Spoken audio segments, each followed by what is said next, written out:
जी, अस्सलाम वालेकुम। मैं डॉक्टर टाइला, कंसल्टेंट गायनेकोलॉजिस्ट और आईवीएफ स्पेशलिस्ट गाइडेड सोल्यूशन के फोरम से। आज हमने बात करनी है कि what are the super foods. ऐसी कौन सी खुराक है जो सुपर फूड का दर्जा रखती है प्रेगनेंसी के अंदर। अच्छा, सुपर फूड क्या होती है?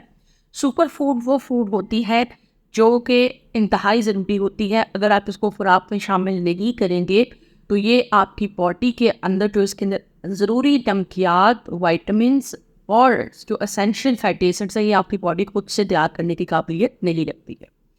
तो सबसे ज़्यादा इम्पॉर्टेंट सुपर फूड जो सबसे बड़ा ग्रुप है वो है ग्रीन्स। ग्रीन्स में जो चीज़ इम्पॉर्टेंट है वो है फाइबर। ग्रीन्स के अंदर फाइबर बहुत ज़्यादा क्वांटिटी में होता है जो आपकी बॉडी खुद से प्रिपेयर नहीं करती है। प्रेगनेंसी के अंदर ग्रीन्स बहुत इंपॉर्टेंट होते हैं क्योंकि जो आपके गट के बैक्टीरिया होते हैं, that is called friendly bacteria, जो आपकी बॉडी के अंदर कुछ ऐसे काम कर रहे होते हैं जो कि ना तो कोई दवाई कर सकती है और ना आपकी बॉडी के सेंस कर सकते हैं। तो उन जो गुड बैक्टीरियाज होते हैं उनकी हेल्थ बहुत ज़रूरी होती है और वो गुड बैक्टीरिया पल रहे होते हैं ग्रीन्स के। तो प्रेगनेंसी में देखा गया कि जिनका गट बैक्टीरिया, गट का बायोम हेल्दी है, उनके अंदर प्रेगनेंसी का आउटकम हेल्दी होता है। तो ग्रीन्स के अंदर क्या क्या चीज़ आ जाती है? फॉर एग्जांपल पालक, साग वगैरह जो है।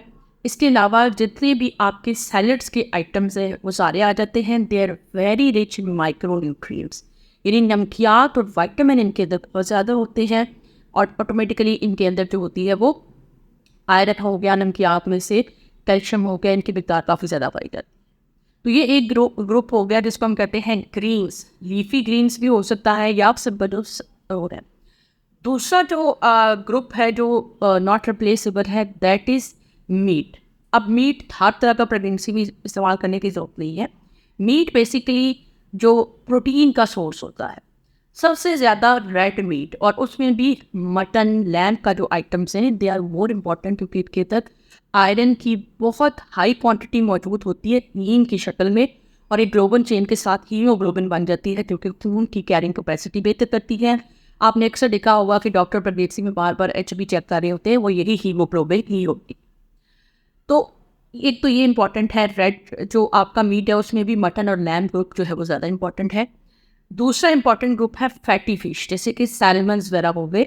इनके अंदर कुछ ओमेगा 3 और ओमेगा 6 फैटी एसिड्स होते हैं जो कि बॉडी बिल्कुल भी प्रिपेयर नहीं कर सकती। बाकी जो फैट सिंथेसिस है वो बॉडी में एक से दूसरे फैटी एसिड में कन्वर्ट हो सकती है, लेकिन ये बॉडी में कन्वर्ट नहीं होती। ये बेसिकली बच्चे की जो आई की लेयरिंग होती है, जो ब्रेन का मैटर होता है, उसकी डेवलपमेंट के लिए बहुत ज़्यादा चाहिए होता है। तो जो एसेंशियल फैटी एसिड्स होते हैं वो फैटी लिवर, जैसे कि सैल्मन्स वगैरह हो गई, इनके अंदर कॉर्न हो गई, इसके अंदर ये फिशेस के नाम है जिनमें बहुत ज़्यादा अवेलेबल होती है। तो ये भी आप ऑफ एंड ऑन प्रेगनेंसी में इस्तेमाल कर सकते हैं। तीसरा बड़ा ग्रुप है डेयरी। डेयरी में क्या आ जाता है?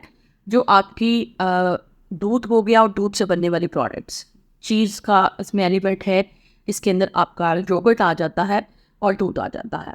प्रेगनेंसी के अंदर चूँकि बच्चे की बोन्स बन रही होती है और बोन का बिल्डिंग ब्लॉक होता है कैल्शियम और फॉस्फोरस। अगर आप अपने कैल्शियम और अपने फॉस्फोरस की मिकदार को पूरा नहीं रखेंगे तो आपकी हड्डियाँ कमज़ोर हो जाएंगी, क्योंकि बच्चे को तो बॉडी ने पूरा करके देना ही।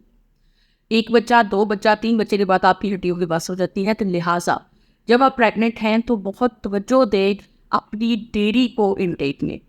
आप 1 ग्लास दूध लेंगे तो उसके अंदर तकरीबन आपका 250 टू 300 ग्राम्स ऑफ कैल्शियम आपको मिलेगा। योगर्ट के अंदर प्रोबायोटिक भी है और आयरन और कैल्शियम भी है, और इसके साथ साथ ये आपकी जो स्टमक हेल्थ होता है उसके बहुत बेहतर होता है। आपसे प्रेगनेंसी में तेजाबियत का मसला होता है, उससे भी सॉर्ट आउट किया जा सकता है। अगला बड़ा ग्रुप है सिट्रस का। सिट्रस पे क्या आ जाता है? फ्रूट्स। फ्रूट्स के अंदर ज़्यादातर जो हैं वो वाटर सॉल्युबल विटामिन, जिनमें कि विटामिन C और B कॉम्प्लेक्स होता है। C और B कॉम्प्लेक्स का वाहिद जो सोर्स होता है वो सिट्रस होता है। अब हमारे यहाँ जो इंडियन कुजीन के अंदर सब्जियों को पका के भून के खाने का कॉन्सेप्ट होता है, उसमें ये होता है कि विटामिन C हीट रेजिस्टेंस नहीं होता, वो जब ज़्यादा ओवर हीट किया जाए तो वो फेल हो जाता है। तो लिहाजा हम अपने पेशेंट्स को कहते हैं कि आप सब्जियों को स्टीम्ड या सॉटेड करके लें ताकि इसमें जो विटामिन C है वो आपकी बॉडी में एब्जॉर्ब हो। दूसरी इंपॉर्टेंट चीज़ ये होती है कि हमारे यहाँ विटामिन C जो फ्रूट्स होते हैं वो मिल्क शेक की फॉर्म में लिए जाते हैं। अगर आप फॉर एग्जांपल जो है वो मिल्क शेक के साथ ले रहे हैं, पीच का मिल्क शेक ले रहे हैं, तो उसके अंदर तो कैल्शियम विटामिन सी है, वो दूध के साथ कभी भी एब्जॉर्ब नहीं होता। तो जो सिट्रस ग्रुप है इसको आप होल फ्रूट्स के तौर पे लें और बहुत सारे फ्रूट्स को आपस में मिला के ना एट अ टाइम 1 फ्रूट लें ताकि उनकी एब्जॉर्प्शन जो है वो मैक्सिमम। इसके बाद जो सुपर फूड में आ जाता है वो सीड्स और नट्स। हमारे यहाँ रोटी चावल के ऊपर जोर होता है, लेकिन सुपर फूड को कोई अंडरस्टैंड नहीं करता। नट्स के अंदर क्या है, जितने भी आपके सीड्स कहते हैं बेसिकली, जैसे फॉर एग्जांपल आप सनफ्लावर के सीड्स हो गए, या आपके जो हो गए आपके मुख्तलिफ जो आपने छील के उसको खाना होता है, वो सीड्स है। नट्स हैं जो एज इट इज़ आपकी तरफ आपके पास आ जाते हैं, जैसे कि फॉर एग्जांपल आलमंड्स जो है वो नट्स के अंदर आ जाता है, काजू आपका नट्स के अंदर आता है, यानी कि वो उनका और जैसे ड्राई फ्रूट्स भी, जो जितने भी आपके फ्रूट्स हैं जिसमें कि पीचेस को ड्राई किया जाता है और अन्य सारे को ड्राई किया जाता है, ये ड्राई फ्रूट्स के अंदर आ जाते हैं। नट्स वो हैं जिनके छिलके हार्ड होते हैं, सीड्स वो हैं जिनके छिलके कम हार्ड होते हैं, और ड्राई फ्रूट्स जो हैं, जो फ्रूट्स हैं उनको ड्राई किया जाता है। They are loaded with micronutrients. Macronutrients इसके अंदर कोई नहीं होता, मोस्टली माइक्रोन्यूट्रिएंट्स होते हैं, और ये एंटी एजिंग होते हैं। तो प्रेगनेंसी के अंदर अगर आप बाकायदा सीड्स का यूज़ करते हैं, जैसे सूरजमुखी के सीड्स हो गए, अलसी के सीड्स हो गए, तो इनसे आपकी जो बच्चे की ब्रेन डेवलपमेंट होती है दैट इज़ एक्स्ट्रॉर्डनरी। आप नट्स यूज़ कर रहे हैं, फॉर एग्जांपल आप आलमंड्स यूज़ कर रहे हैं, काजू यूज़ कर रहे हैं, पिस्ता यूज़ कर रहे हैं, अखरोट यूज़ कर रहे हैं, तो इनके अंदर भी एसेंशियल फैटी एसिड्स होते हैं। और तीसरी इंपॉर्टेंट चीज़ ये है, अगर आप ड्राई फ्रूट्स यूज़ कर रहे हैं तो उनके अंदर भी बहुत सारे मिनरल्स और विटामिन्स होते हैं। तो अगर आप प्रेग्नेंट हैं तो अपना बेसिक कुजीन, रोटी सब्ज़ी और इसके अलावा इन 5 ग्रुप्स पे आपने बहुत फोकस करना है।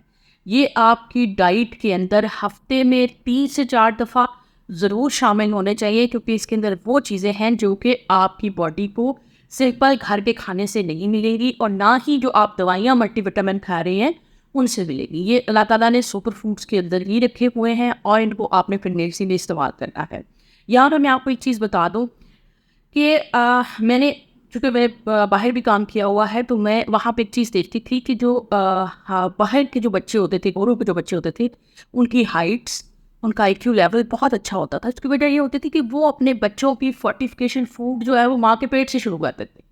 हमारे यहाँ मोस्टली पॉपुलेशन 60% पॉपुलेशन तो वैसे ही मेल नरिश्ड है, ना वो अपनी जेनेटिक हाइट अटेन कर सकती है, ना वो जेनेटिक IQ अटेन कर सकती है, यानी जितनी अल्लाह ताला ने ज़हानियत उनकी जीन्स में दी हुई है, क्योंकि उनकी ब्रेन की डेवलपमेंट प्रेगनेंसी में वैसे नहीं होनी है, तो लिहाजा हमारे अंदर 60% जो पॉपुलेशन है वो अपनी मेल नरिश। तो प्रेगनेंसी के अंदर फूड को बहुत इंपॉर्टेंस दी, बहुत इंपॉर्टेंस दी। बल्कि जो प्रेगनेंसी होती है, प्रेग्नेंट खातून अगर जिस भी घर में हो, तो उसको चाहिए कि वो उसको उन सारे मिल के आगे पीछे वाले लोग जो हैं वो उसकी फूड पे तवज्जो दें, क्योंकि जो वो खा रही है वो उसके ब्लड से फिल्टर होकर बच्चे तक जा रहा है। अगर वो अच्छी खुराक लेगी तो आपका नया आने वाला मेंबर फैमिली में हेल्दी होगा, अदरवाइज़ वो भी मैल नरिश्ड होगा। अनफॉर्चुनेटली आपके टाइम तक तो इन्फॉर्मेशन नहीं थी, लेकिन अब इन्फॉर्मेशन है। जितने बच्चे प्लान करें हेल्दी ब्रेन्स को सिलेक्ट करें, और उसकी जो आवाज़ है वो माँ के पेट से हो जाता है। तो इस चीज़ को बहुत फोकस। उम्मीद है ये वीडियो आपको पसंद आई होगी। मिलते हैं इंशाल्लाह नेक्स्ट किसी वीडियो में, तब तक के लिए अल्लाह हाफ़िज़।